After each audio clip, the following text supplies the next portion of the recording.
December 2023. Time for another episode,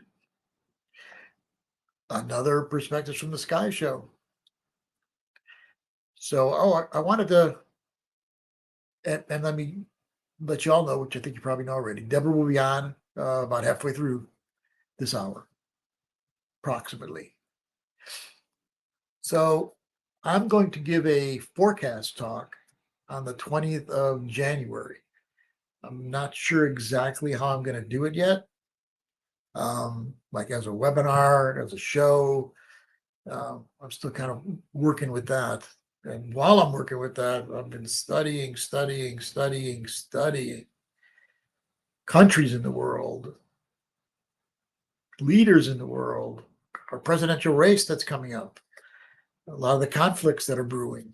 I've got a lot of things to talk about, including, the changing and transforming of consciousness for all of us to be attuned and aligned to the new world and moving away from the old world consciousness and belief systems and paradigm. So I'm looking forward to giving that talk. I hope some of you are. And like I said, I'll give you more details as we go. I'm actually going to do it on the 20th, which is 20th of January, which is a day that Pluto goes back into Aquarius. Remember, Pluto went into Aquarius early this year, 2023, then slipped back into Capricorn for a while, where it still is. And then on January 20th, it'll be back into Aquarius. And the sun moves into Aquarius that same day. So it just felt like a really nice day to be discussing forecasts during the Age of Aquarius. Speaking Age of Aquarius, that I pretty much believe that the Age of Aquarius started more officially on winter solstice 2020. And winter solstice this year is coming up this coming week. And so it'll be 3-year anniversary of the beginning of the Age of Aquarius. But now with Pluto in Aquarius, we're going to be again. It's actually going to slip out again at the end of 2024, and then move fully later that year into Aquarius for 20 years. No back, no forward into anything else. And, the last time that happened was after the United States was born. From 1777 to 1797 was the last time Pluto was in Aquarius. And synchronistically, not coincidentally, the revolutions were going on that have a lot of the energy and the values and the beliefs of Aquarius and of the Age of Aquarius. And to add to the synchronicities, during that time from 1777 to 1797, just after this July 4th, 1776 Declaration of Independence, Uranus was discovered, 1781. And what's Uranus? The ruling planet of Aquarius. You see how all that happened? I mean, if someone would have said, "Oh, this is the beginning of the Age of Aquarius," I probably would have said, "Oh, maybe you're right." But I kind of like to think of that as like the cusp, the beginning of the cusp of the Age of Aquarius, like the beginning of that kind of getting the messages, planting the seeds for the Age of Aquarius that was going to come just a few hundred years later. I say few because you realize that an age is over 2,100 years. Over 2,100 years. So those of you that have been saying, sure doesn't look like the Age of Aquarius that I want, well, it just started. It just started. Some of the signs of the Age of Aquarius are already there. A lot of the technology, a lot of movements that are not about blood biology. There is a movement more and more toward finding your soul family. I'm not saying to negate your blood family, but there is going to be more and more movement because it is Aquarius of community and a feeling of family that's not just about blood or DNA. So that's part. And the other part that was going on in the late 1700s is what was written in the Constitution. A lot of diversity within unity, equality, of the people, by the people, for the people. That's all Age of Aquarius way of being. And that's what we're moving toward more and more. In those 20 years that Pluto's in Aquarius will clean out and transform a lot of what stands in the way of us being more fully into this age of Aquarius. Speaking of the biology stuff, you notice that there's a lot of people are having a hard time with the biology they were born with. And, with the trans people, that's getting us be a stronger and stronger movement all the time. And I understand feelings on both sides of that. I just want to report on what's here because of the planetary movements. So this movement away from biology, it's all over the sign Aquarius, right? LGBTQ is Aquarius. The trans is Aquarius too. And, we can have debates about, we don't want kids to be doing this. We don't want parents to get all excited and make it trendy, but there's some meaning to it all. At the very least, the meaning is that the soul sometimes has a different voice than the body. And the mind has a different voice than the body sometimes. Sometimes they don't all go together. But as we move more and more into this beyond the biology and more toward technology, we have to balance that. There's a strong movement right now, so needed to stay connected with Mother Earth, to clean up what we've done to Mother Earth, to feel the embrace of the Great Mother and the feminine. This is the balance that's absolutely essential with all the movement that's going toward moving up in a way of like technology and things like that. We need, let's come down, let's stay on the earth, let's be with the earth. So, yeah, and someone just wrote, Isha, man, hi. Good to see you too. Right now, I can't see you. I can just see where you're writing. So back to that, we've got to keep things here connected to the earth. Let me say it this way. A lot of people, when energies are down, like yin. So for instance, earth and water, element wise, are down and in, not up and out. So they go yin instead of yang. And a lot of times people say, "Oh no, that's negative. That's getting depressed." And this time of year, people can have that too.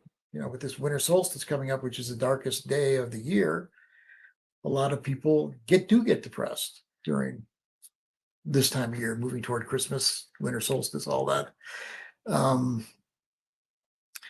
So it's not negative to go down and in to go yin. It's balancing the earth and water. So earth is like our sense of being connected to our bodies, being connected to the earth. Water is being connected to our feelings. So these things are important, and they don't have to become something negative. For instance, let's say you've been like really working real hard and concentrating only on your work, and now the energies are shifting. And as they're shifting to go down and in, you start feeling a little more vulnerable too at that time. This is good because you don't want everything to be about how hard you're working and how up you need to be all the time to get your work done. You also want to be in touch with your body, with your soul, and what goes on inside of you to make your life more real and more connected to you. And so sometimes when people get in those states, they get depressed a lot because they've been avoiding certain things to look at, avoiding certain things to feel. But it doesn't have to be that way. You can still have a positive outlook on life and on yourself, and at the same time be more real, be more connected to your personal self and to your feelings. And of course, that's something that's really important at this time of year, as I said. So here's what's been happening. So we know we're going into the winter solstice on the 21st. Also this past week, It was a new moon, Sagittarius, on the 12th. And Mercury went to retrograde shortly thereafter. So in my blog last week, I wrote a lot about how just be careful not to be impulsive. There's a thin line between spontaneous and impulsive, is there not? The fire signs, Sag being one of them, have to do with this. Is it impulsive or is it spontaneous? Spontaneous comes from an intuitive place inside. And it's time to do it now. It's time to go over here. It's time to go over there. It's the same place that gets that kind of intuition. And that's great. What's impulsive? Impulses is not such a clean place inside that you're doing it from. It's more like you're pushing against something inside yourself to be impulsive. Maybe you're escaping something. Maybe you're trying to go faster than what the normal speed of life is going to be for you. But impulsive means you're doing something without being grounded in reality, without being grounded in common sense. That's what impulsive is. Spontaneous isn't necessarily like that. Spontaneous says, hey, you know what? I heard that there's this great group playing a concert downtown. We were going to sit at home. Let's go out tonight. Let's go to that concert. That feels more spontaneous. So we're in that Sag new moon cycle now. And also Mercury is retrograde. Let's talk about that. It's only retrograde for a few days. It'll stay retrograde until overnight January 1st into January 2nd. And then, first Jupiter goes direct on the 30th of December. Mercury goes direct on the 1st, 2nd in 2024. Then Uranus goes direct on the 27th of January. After that, all the planets are direct until the 1st of April, 2024, when Mercury goes back direct again, goes back retrograde again. So we'll have a time period there from the 27th of January to the 1st of April where all systems are go. All systems are go. Everything will be direct. So let's just concentrate on the Mercury that's retrograde now. Mercury gets a lot of Mercury retrograde. Okay, number one, it's nothing to be superstitious about. I think that's how a lot of people handle it. They handle it more like a superstition. Like, oh my God, I can't do that. Oh my God, that happened that time. You don't want to be superstitious with it, but you do want to be with your sense with it. So Mercury, a lot of you know, has to do with our minds, our thinking. And when it goes retrograde, things are shifting. The way that we think is shifting. Here are some of the ways that it shifts. One way it shifts is we get into more reflective mode, more reflecting on things and having to figure it all out, get that answer, push until you get it. You know how much stress and anxiety that causes sometimes when people get into those mind frames. And Mercury retrograde, it's a waste of time to go there. The answer's not going to come if it's that difficult of a situation. The answer's not going to come by you just pushing to get the answer. Let it go. So there's a lot of movement from left brain to right brain, or from brain itself to heart, to intuition, to feeling during Mercury retrograde. So one's in reflect mode more. Trust your intuition, trust your soul, trust the universe more during Mercury retrograde. Don't push against the river. And some other things with Mercury retrograde. Remember, it's going retrograde. So it's like a rewind kind of a thing happens with a lot of people. Rewind means that a lot of times in your dreams, in your waking memories, and sometimes in the flesh itself, people and events come back into our lives during Mercury retrograde. There's meaning to it. It's not just random. If people are coming back into your life, or you're having memories of people from your past or events in your past, it's because whatever's going on in your life now is going to be assisted by this kind of reflection that you're being called to do. Maybe you got some patterns in your relationship that are not good. And you haven't really said, okay, I'm going to deal with this now. You've just kind of just put it on the side, on the back burner, so to speak. And it's getting worse. So starting to think about the same pattern that's going on in your life now that was going on back when is a good thing to do. So that you can either help the relationship that you're in, transform the patterns into better ones, or maybe sometimes you get the message not to be in it at all anymore because it's just not right for you. It's not right for the other person. So that's a lot of what Mercury retrograde can be. Yes, sometimes equipment breaks down. That's true. Some of the time it does. Mostly like electronics, things like that, computers, phones. Sometimes we do spacey things. We think we're saying one thing and something else comes out of our mouth. So it's just good to be aware that things change, but nothing to be superstitious about. As I say that, I also say it's generally good to not make any major decisions during Mercury retrograde, or to start any major events during Mercury retrograde. I've seen it happen where a person will make a major decision or do a major move, and it backfires on them. Again, you don't want to be superstitious about it. If something inside of you feels just right about what it is that you're needing to decide, it's so hard to explain how you can do it in a good way or a bad way.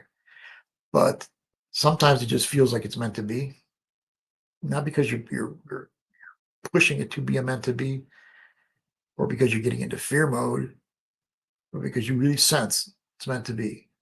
Usually just don't make the decision. Don't do the major event. But sometimes it's okay. You don't want to get superstitious or fearful about these things. Another thing that happens in Mercury retrograde is people begin to question what they've already decided.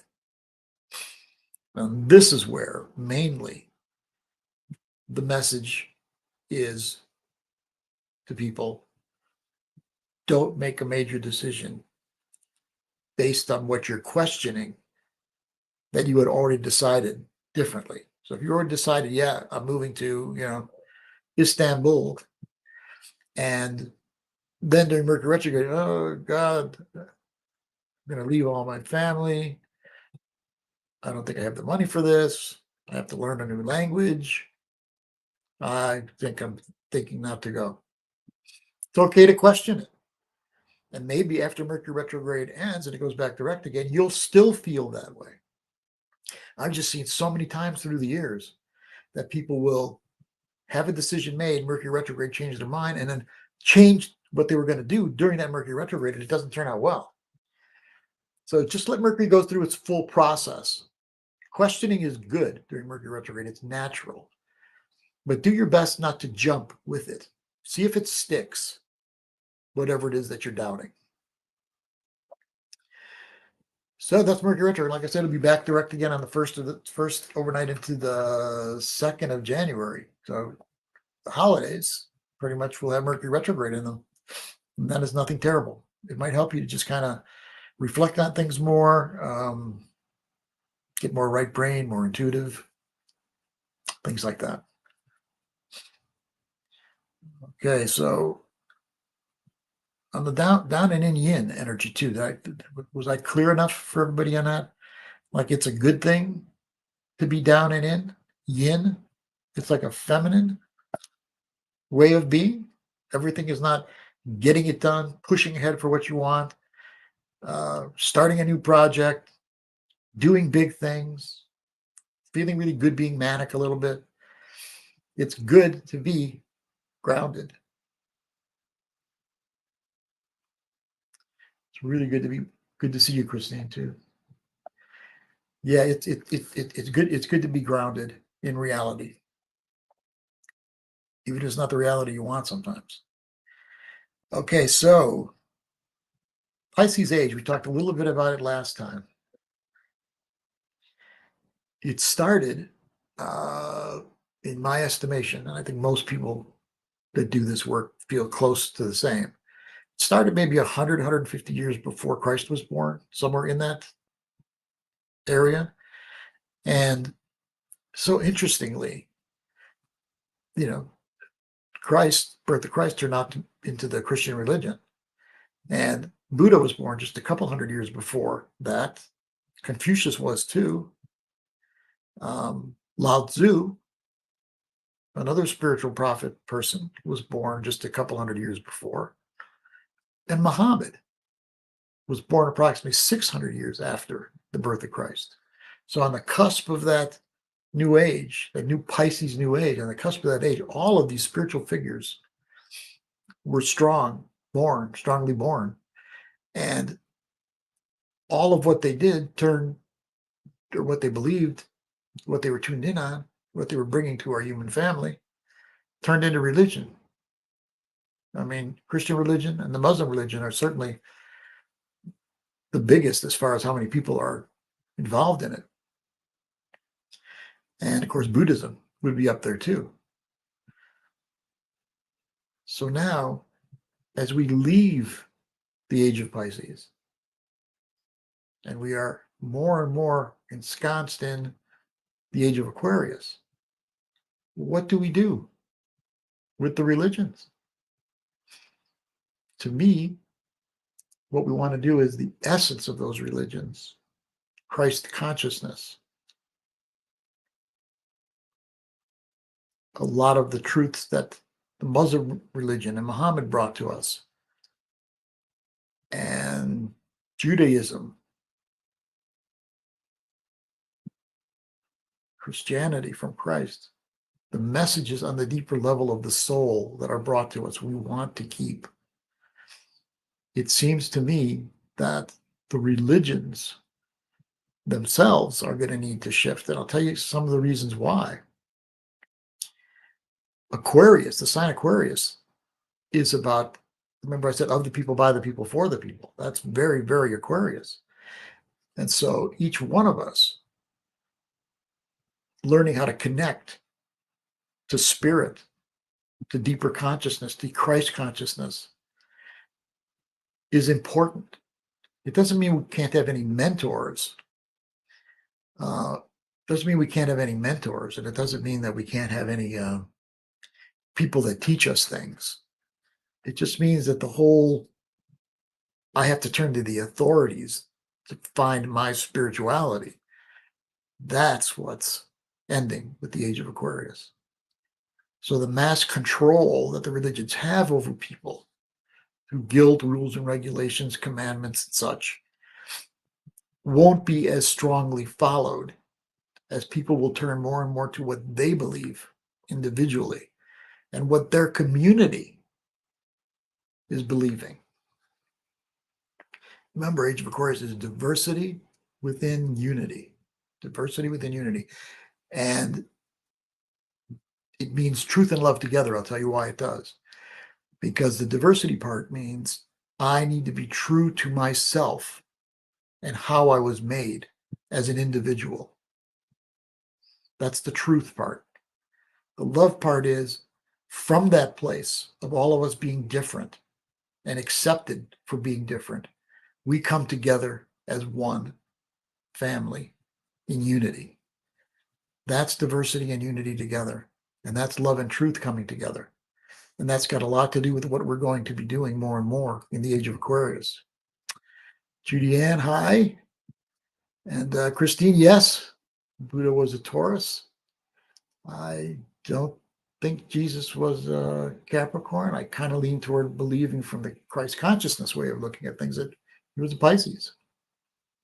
I know some have said Aries too. I could see that possibly.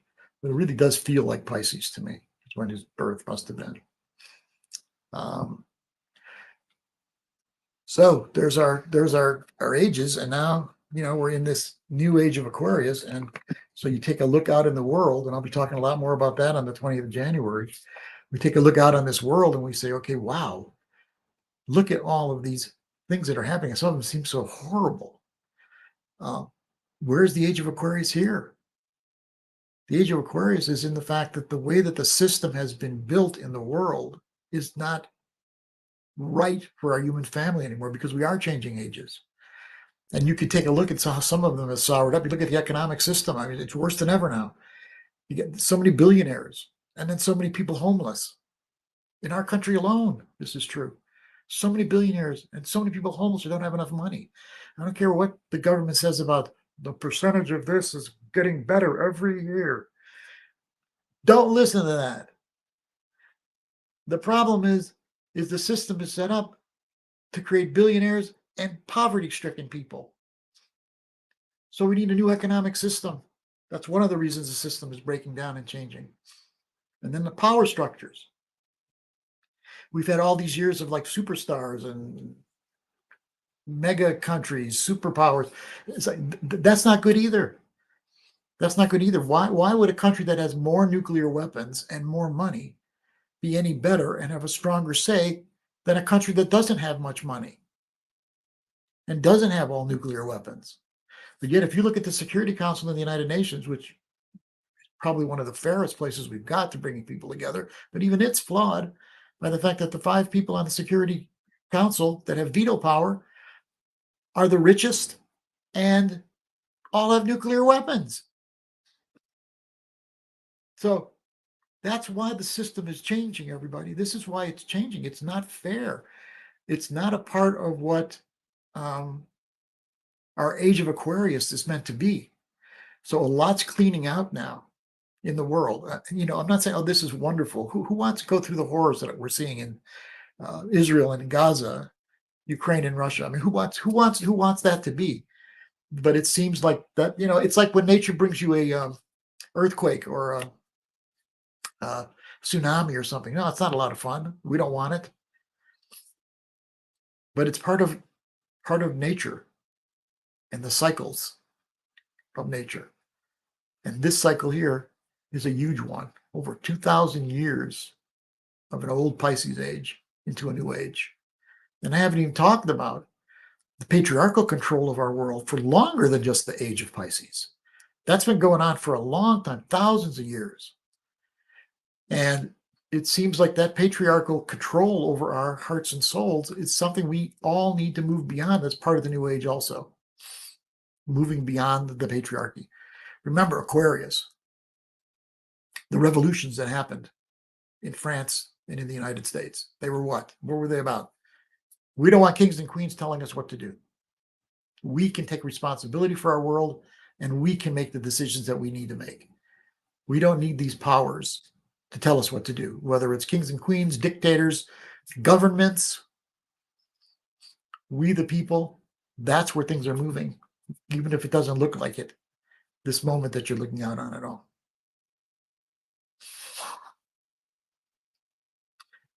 Trickle down theory. I don't want to get into that right now, Christine, but yes. So this is the world we're moving into. And so what do we each need to do? And Deborah's coming on in a few minutes, everybody. What do we each need to do? We need to work with our hearts and our consciousness to get attuned for this new world that we're moving into. Well, what are the things that stand out so much? The big winners, the big losers, the big predators and the prey. And people identify with one or the other. You're a predator or you're a victim. No, you don't have to be either one of those. That's not where we're evolving into as a human family. I mean, yes, we have animals that are that way, and that's where they're caught up in evolution, and it's fine. It's part of nature. But our human family is evolving beyond predator prey. Do you want to identify with the one that's doing it to somebody, or the one that's getting it victimized by somebody else? No, we got to leave that. And I know inside each one of you, you know how to do that. You don't have to be on either side of that.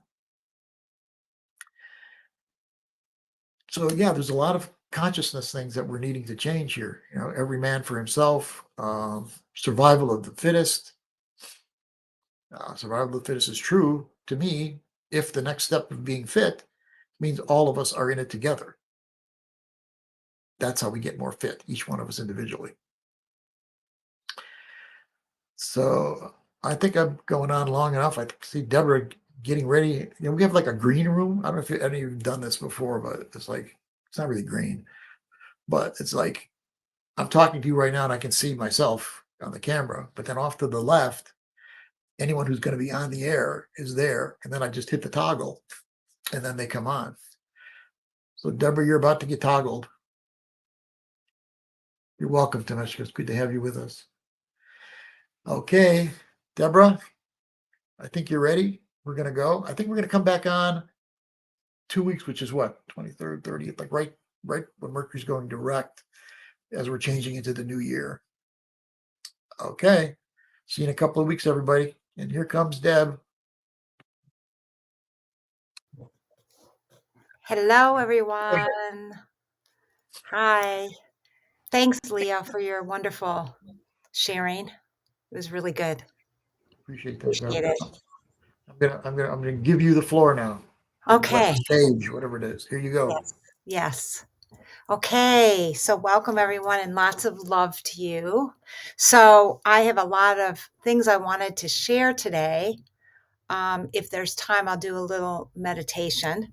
But I think I'm going to first start by just having us tune into our hearts for a moment. I'm going to play this heart chakra crystal bowl because I'm going to talk about the heart chakra gateway of Venus that we're in right now.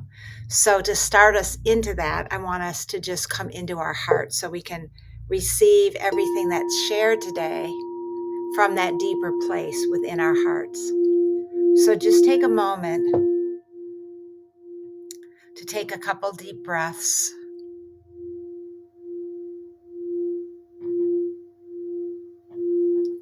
And then begin to breathe into your heart center.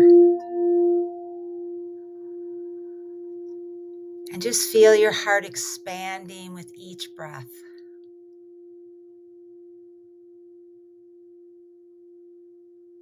And just become aware that of the threefold flame of your heart that is always there inside your heart chakra.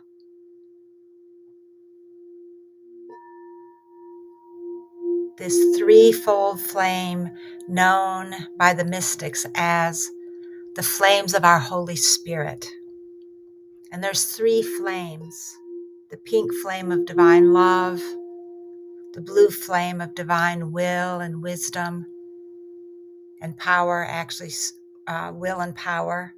And then the third flame is a golden flame of divine wisdom and light and truth.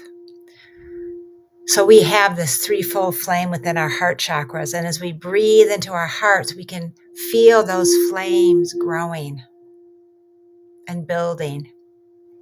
And when those flames kind of merge together a little bit, they form a violet flame with golden energy in it. So that's another way you can work with the flames of your heart.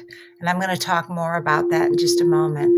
But just breathe into those three flames of divine love, the pink flame, divine will, the blue flame, and divine wisdom, the golden flame. And just feel that those sparks of your Holy Spirit within your divinity, within your own body temple.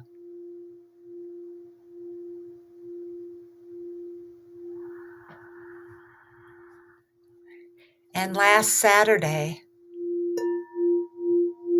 on the 9th of December, we entered the heart chakra gateway of Venus, leaving the throat chakra. As Venus is now in her descent she started in the crown chakra in September, then she was in the third eye, the throat last month, and now from December 9th till January 9th, she's in the heart chakra gateway. So I want to talk a little bit about, I just want you to feel the vibration of the heart energy. This is the F tone, which is the tone of the heart chakra. And then F sharp is the tone of the high heart. And I have both of those, but I'm just playing the F today, which is the pure heart chakra. So during this gateway, which is just a week old, we have the profound opportunity right now to really do some deep clearing, cleansing, releasing, purifying, healing of our heart chakras. So this gateway of Venus, the heart chakra, as many of us know, has so much to do with love, self-love, forgiveness, compassion, inspiration. There's so many actual vibrations that the heart chakra carries. And the Sanskrit name for the heart chakra is the Anahata chakra. And it's a 12-petaled lotus. And if you tune in, you can actually feel the 12 different energies that the heart chakra carries. So I just mentioned some. Self-love is so important as it's a foundation for all other love. But during this gateway, since it's the descent of Venus and Nana to the underworld, the descent gateways, the gateways happen whenever Venus and the moon join together. In the descent, it's in the morning sky, when it's the morning star Venus joining together with the waning crescent moon just before the new moon. So it happened 3 or 4 days before the new moon. And then Venus enters the underworld where she's with the sun for a couple months, 2 or 3 months. And then she rises up again into the evening sky. So you see Venus in the evening sky in the western horizon as before she sets. And the gateways of the ascent of Venus are when the waxing crescent moon joins with Venus. And that would be after the new moon, because the moon is waxing at that point. So we have this 19-month cycle of Venus. And right now we're in the descent heart chakra gateway. So it's this time for healing. So I'm going to just talk a little bit more about that.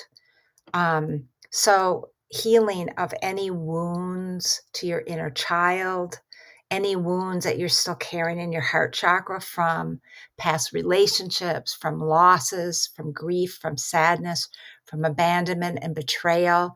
It is the time, it is a potent time. I just want to say, when I was preparing today, and all week I've been feeling what a powerful time this month is. Because, and especially starting this last week when Venus went into the heart and then Mercury went retrograde.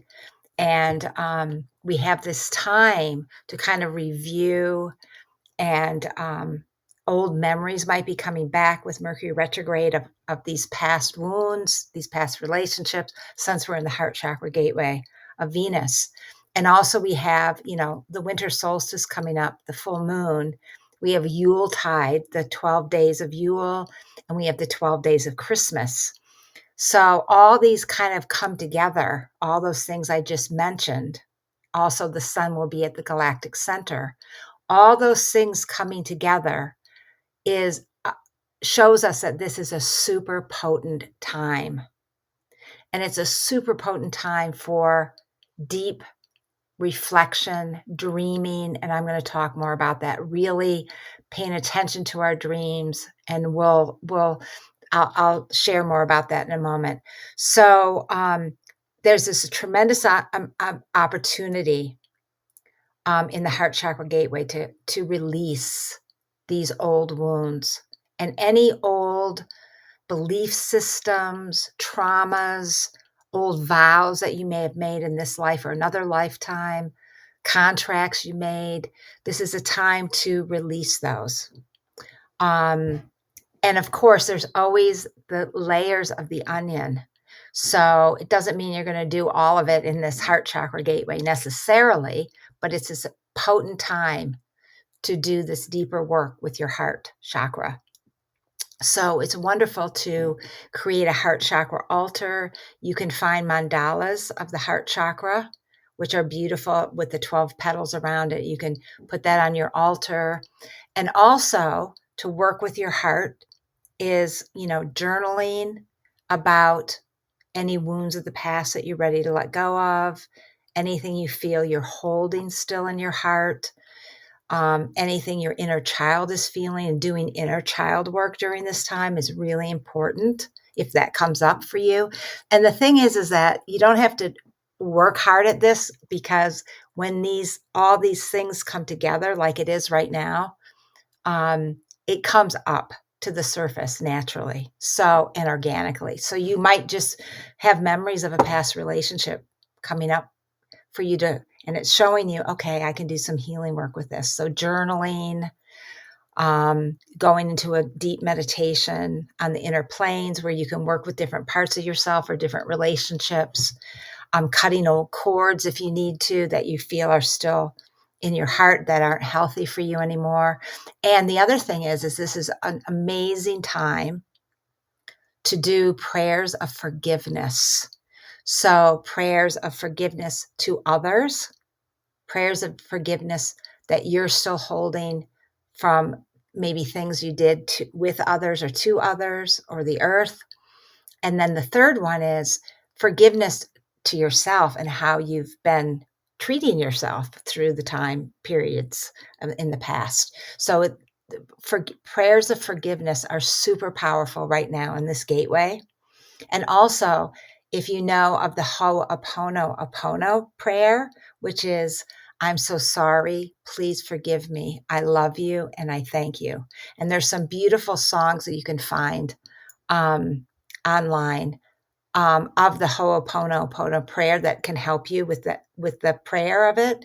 And you can also just work on that, focusing on a person that you need to bring forgiveness with, or with yourself. There's things you need to forgive yourself for. It's a wonderful prayer. And then you can find wonderful forgiveness prayers online.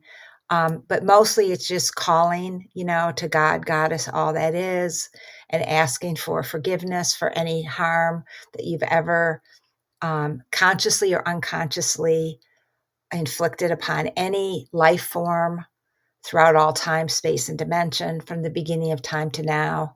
And then you can also do that with any harm that you've inflicted upon any life form, and then upon yourself. And just, you can write a prayer that you can work with every day. You can also work with the flames. There's 4 different flames I want to bring into your awareness. There's the pink flame, which is a flame of divine love that's in your heart that we just felt just a moment ago. So you can really work with that pink flame because it carries a vibration of divine love. And so you can send that, breathe into that flame so it radiates through your heart. And you want to have it go through all 4 chambers and all dimensions of your heart. And then it can flow to other parts of your body. And then it can radiate out to bless, your aura, bless others, and that kind of thing. So the pink flame of divine love, and also the emerald green flame, which is also one of the 2 heart chakra colors are green and pink. Soft pinks and greens are the colors of the heart chakra. So the emerald green flame of healing, Archangel Raphael is very connected to that flame, and Mother Mary. So you can also, in the same way, work with that flame, igniting it in your heart, breathing into it, having it fill all the chambers of your heart, all dimensions, through your whole body. You can also imagine yourself standing in these flames. That's another way. And then the 2 other flames are the violet flame, which is the violet flame of transmutation. You can call upon it, have it activated in your heart, and in the same way, flowing through all the different chambers and dimensions.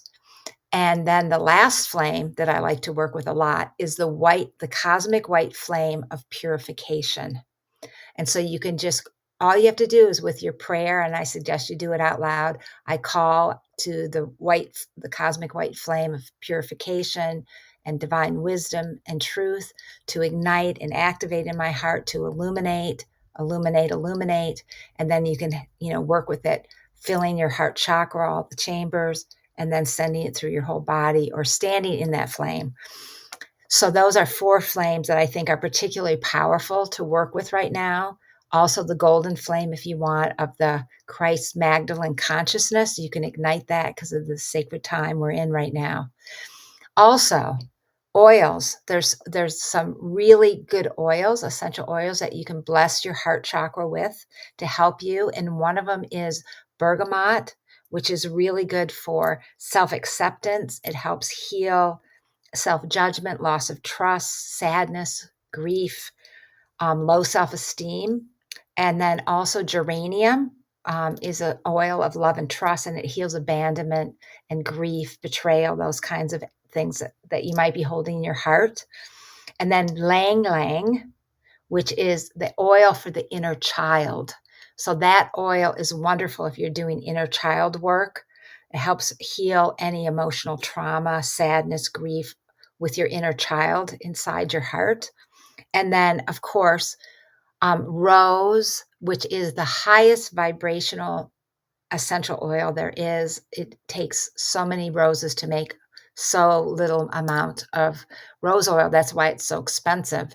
And it's a balm for our heart, though. It carries the energies of divine love and that, the highest, purest vibration of love.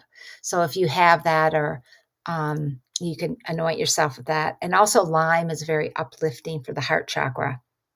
Then there's also stones that you can wear or work with, or you can also call to, and any of these things I'm mentioning, you can call to the overlighting spirit of the oils or the stones if you don't have them, because they come from the natural world. So everything in nature has an overlighting spirit or deva that you can call to. So some of the stones for the heart chakra, my favorite one for the heart chakra, healing the inner child and self-love, is of course rose quartz, which is amazing for healing the inner child, any wounds of the heart, and any wounds to your self-esteem. There's also green aventurine, which is very grounding and healing for the heart. Rhodonite, rhodochrosite are really good for healing the wounds of the heart. Also, I want to make sure I don't leave anything out. Of course, emerald is also and morganite, which is a very high vibrational pink stone. Pink calcite is very calming. Magano calcite is also very healing for the heart chakra. Kunzite, pink tourmaline, danbarite, those are more higher vibrational stones that you can work with for healing the heart and bringing illumination to your heart chakra. So I'm realizing I don't have as much time left, so I need to quickly move through this. But the solfeggio frequencies, you can also listen to solfeggio frequencies, 639 or 693 are the 2 hertz vibrations that are really good for the heart chakra.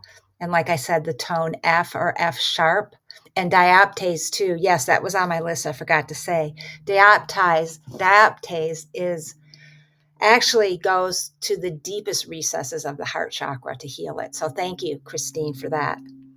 Thank you. It was on my list and I forgot to say it. So also you can call to the goddesses of this gateway, and the Sisters of the Rose, the Marys are all wonderful to call upon right now to help you as you're healing your heart chakra. Kuan Yin, Green Tara, Mother Mary, Mary Magdalene, Lady Nada, Lady Venus, Isis, and Hathor, all priestesses, goddesses of the rose, Sisters of the Rose, to really help you with your heart. So with that, I'm going to move on to the winter solstice, which Leo's already touched upon. And anyone, if you have any questions about the heart chakra, you can always reach out to me at Alelia at Gaia Sophia Temple of the Heart. You can also go to my Facebook page because I always post things about the gateways we're in. So what we have is, we have talked about and we all know, is this Thursday, December 21st, is the winter solstice when the sun leaves Sagittarius and enters Capricorn. Before that, December 18th, 19th, the sun will be at 26, 27 degrees of Sagittarius, which will be at the galactic center, which is what the Mayans call it the Hunab Ku, which is also known as the cosmic womb of the mother in the center of our galaxy, that black voidal space where the stars and planets are birthed forth. So the sun will be in alignment then. So as you can know, the moon always passes through that. Oh, awesome that your birthday's on the 19th. So that means that your sun is connected with the galactic center.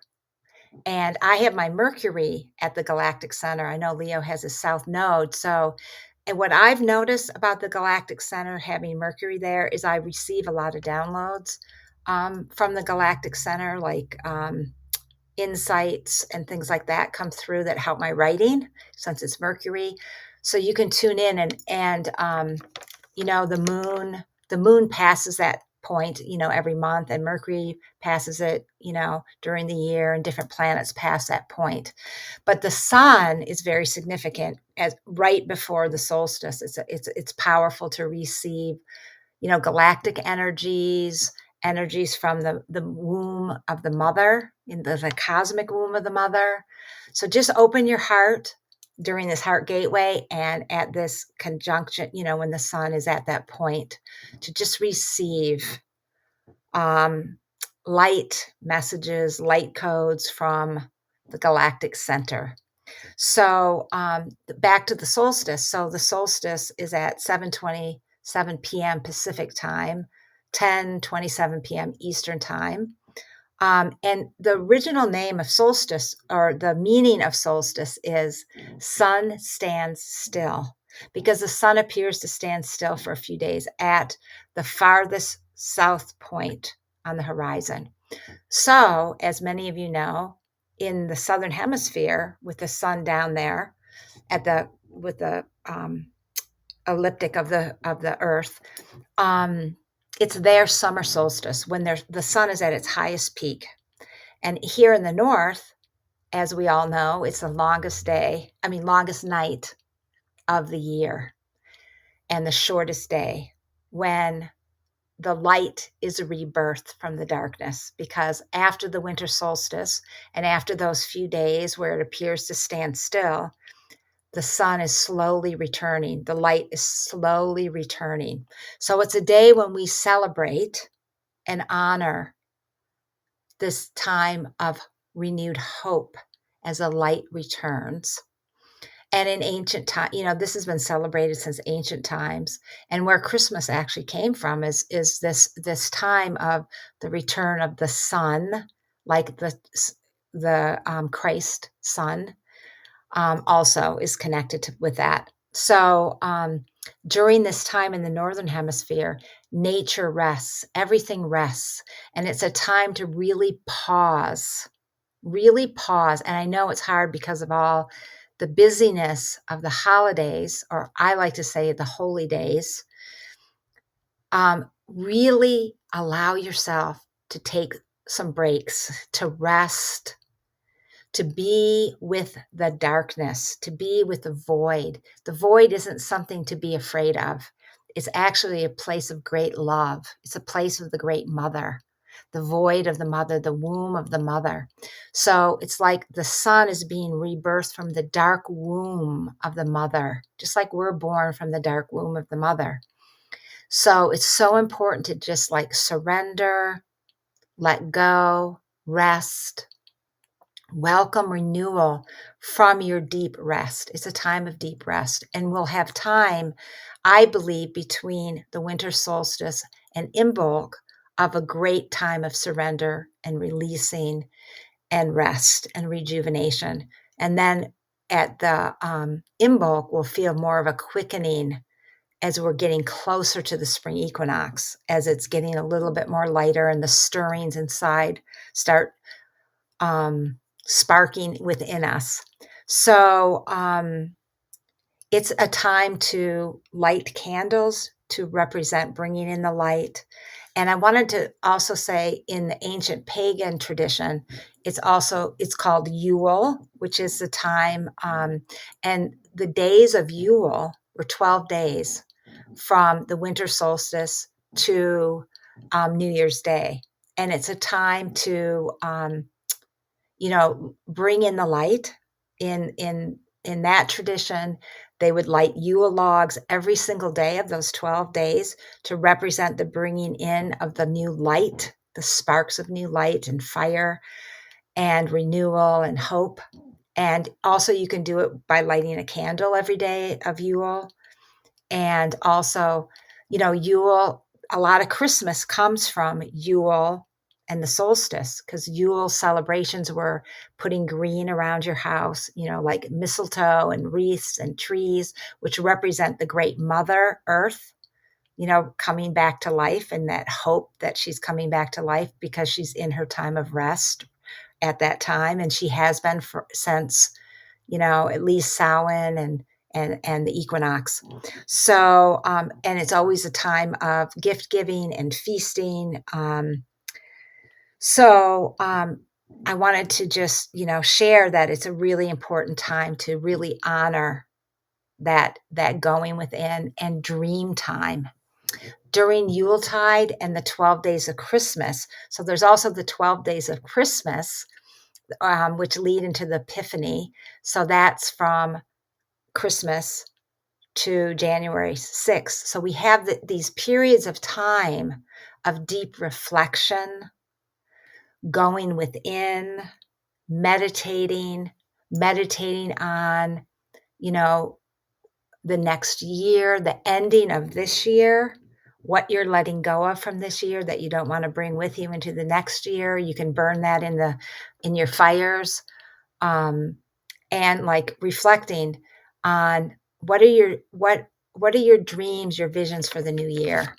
And I'm going to be participating in a couple different, a Yuletide dreaming gathering, and then 12 days of Christmas. And it's just such an amazing time for dreaming.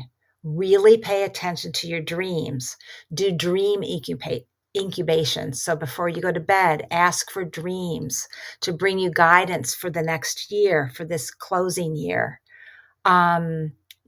Mugwort is a great herb that helps bring dreaming, or mugwort flower essence. Also Herkimer diamonds, those and amethyst, they help with dreaming. So really focusing on what are you dreaming into being for the next year.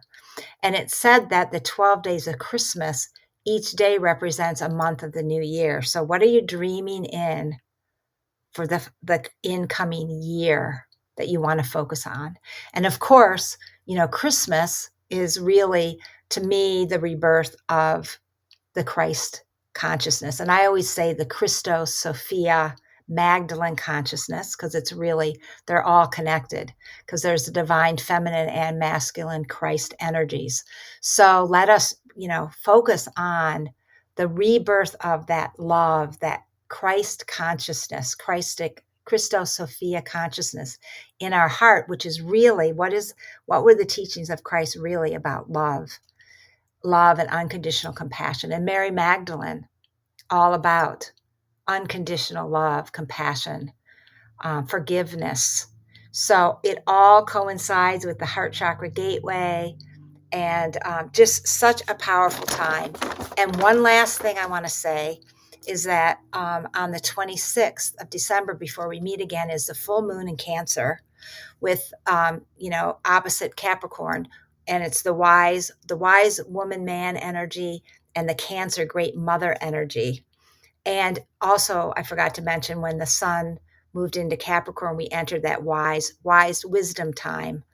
So at the Cancer full moon, just allow yourself to receive the great mother goddess energy that's coming in. And I'm going to be doing a presentation at the Feminine Frequency Festival just half an hour before the full moon. And if you want to know more about that, please visit my Facebook page, because I'm going to have all kinds of information so you can get into that. It's going to be this amazing gathering of women from all over the world, from the winter solstice to New Year's Day. It's going to be phenomenal. So I'll just go to my Facebook page. Thank you, Deb. Thanks so Yes. much for all that. That was a lot of really wonderful information you gave to everybody today. Thanks a lot. Yes. And we'll be back, like I said, on the 1st. You can get a hold of me at Solus, SOULUS, at AOL.com or LeoKnightonTallarico.com website. Love you And all. Take care. And my website is GaiaSophiaTempleOfTheHeart.com. Thank you all so much. All our love. Holy day blessings to you.